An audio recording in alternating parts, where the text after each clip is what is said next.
दोस्तों नमस्कार, ये है मार्गदर्शन फॉर सिविल सर्विसेज। मैं अनुराग चौधरी। दोस्तों, विभिन्न परीक्षाओं के सामान्य ज्ञान और सामान्य अध्ययन के अंतर्गत पर्यावरण एवं पारिस्थितिकी खंड बहुत महत्वपूर्ण है। इसके दृष्टिगत हम इस खंड को त्वरित रूप से रिवाइज करने के लिए प्रस्तुत कर रहे हैं महत्वपूर्ण प्रश्नों का संकलन। ये प्रश्न आपके आगामी विभिन्न परीक्षाओं जैसे यूपीपीसीएस प्रारंभिक परीक्षा, आरओ यानी समीक्षा अधिकारी, सहायक समीक्षा अधिकारी, लोअर पीसीएस व अन्य राज्य लोक सेवा आयोगों जैसे उत्तराखंड, बिहार, राजस्थान और एमपीपीसीएस द्वारा आयोजित परीक्षाओं के इन्वायरमेंट एंड इकोलॉजी खंड के लिए बहुत ही महत्वपूर्ण है। इसमें हम पर्यावरण एवं सतत विकास से संबंधित महत्वपूर्ण प्रश्नों का भाग 1 देखेंगे। पहला प्रश्न है, देखिए, बहुत ही महत्वपूर्ण है कि जल मंडल, स्थल मंडल, जैव मंडल और जीवों में से पृथ्वी का सर्वाधिक बृहद पारिस्थितिकी तंत्र कौन सा है। तो अगर इसमें देखा जाए तो जैव मंडल यानी बायोस्फीयर इन विकल्पों में से सबसे बृहद पारिस्थितिकी तंत्र है, याद रखिएगा। एक और महत्वपूर्ण प्रश्न है, आपसे पूछा गया है कि नेशनल ग्रीन ट्रिब्यूनल यानी एनजीटी, जिसको कहा जाए राष्ट्रीय हरित न्यायाधिकरण की स्थापना भारत सरकार द्वारा कब की गई थी, आपको बताना है। तो ये है वर्ष 2010 में, याद रखिएगा। 2010 में नेशनल ग्रीन ट्रिब्यूनल यानी एनजीटी की स्थापना की गई थी। एक और प्रश्न देखते हैं दोस्तों, बहुत ही महत्वपूर्ण प्रश्न है। आप देखिए कि पर्यावरण से क्या अभिप्राय है, आपको बताना है। यानी पर्यावरण या इन्वायरमेंट क्या है, आपको बताना है।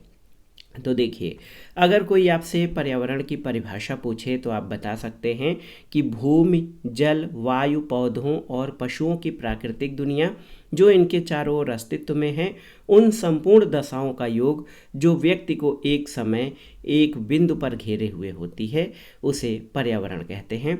और इसमें भौतिक, जैविकी और सांस्कृतिक तत्वों की अंतः क्रियात्मक व्यवस्था जो एक दूसरे से अंतः संबंधित होती है, ये पर्यावरण है।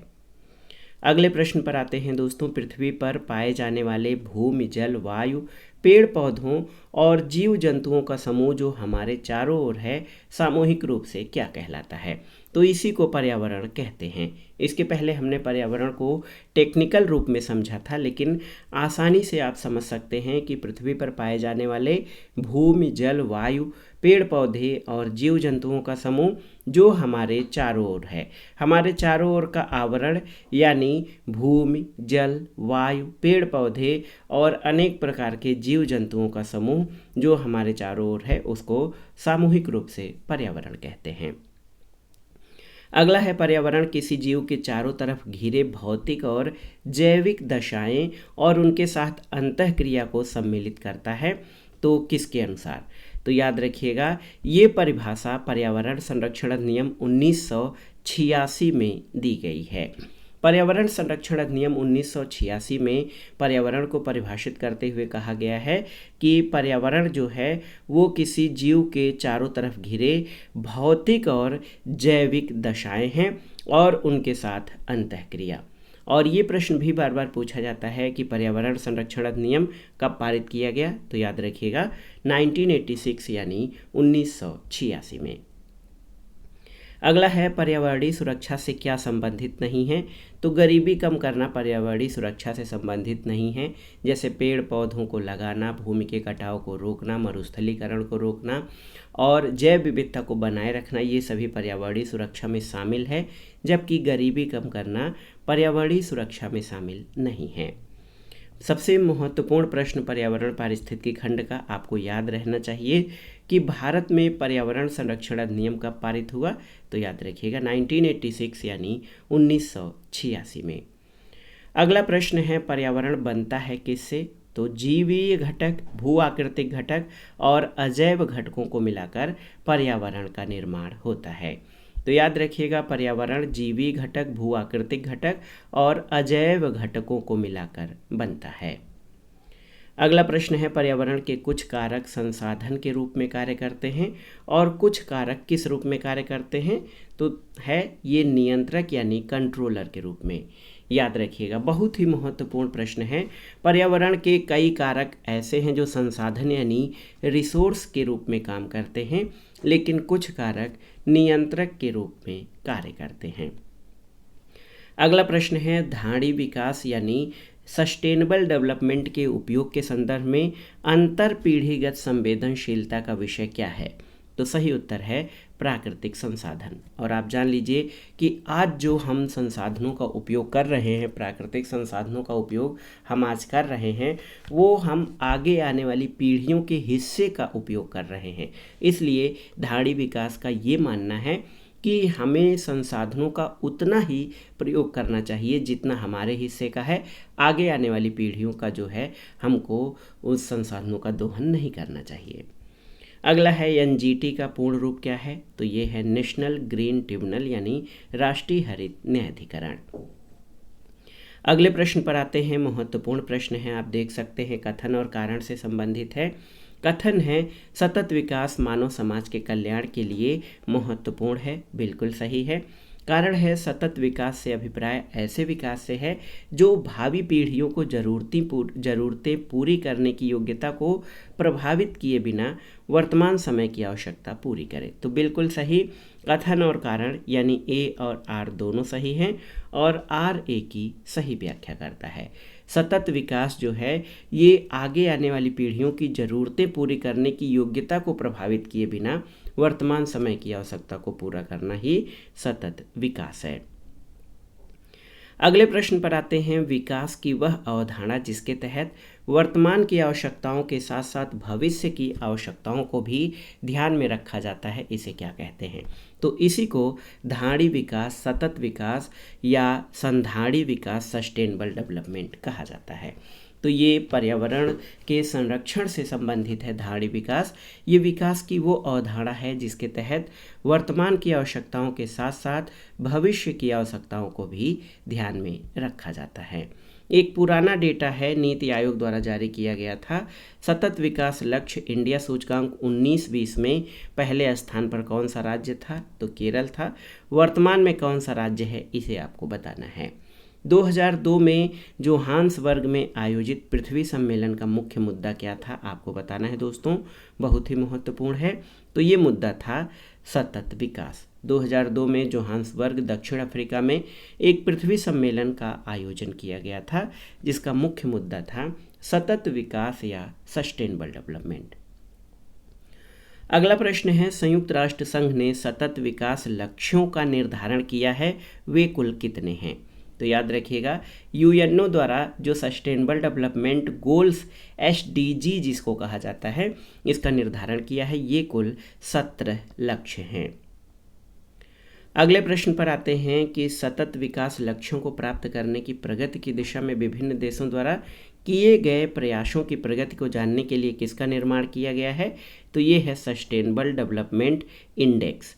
ये इंडेक्स इसलिए बनाया गया है कि सतत विकास लक्ष्य के जो लक्ष्य हैं, सतत विकास के जो लक्ष्य हैं, 17 लक्ष्य संयुक्त राष्ट्र संघ द्वारा जो घोषित किए गए हैं, उनकी प्राप्ति की दिशा में जो विभिन्न देशों द्वारा किए गए प्रयास हैं, उनकी प्रगति को जानने के लिए एक सतत विकास जो है सूचकांक बनाया गया है।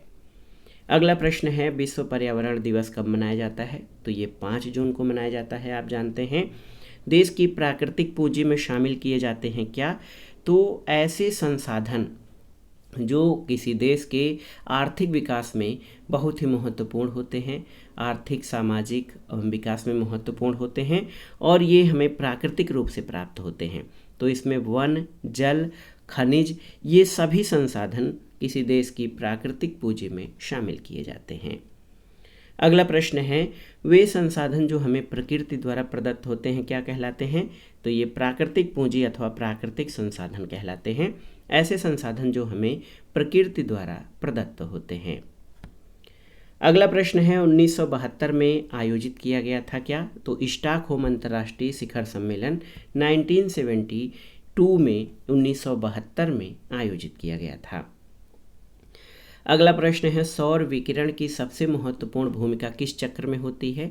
तो याद रखिएगा जल चक्र यानी जो वाटर साइकिल होता है, इस पे सौर विकिरण की सबसे महत्वपूर्ण भूमिका होती है, क्योंकि सबसे पहला कारक सूर्य होता है जो जल को वाष्पीकृत करके वायुमंडल में भेजता है।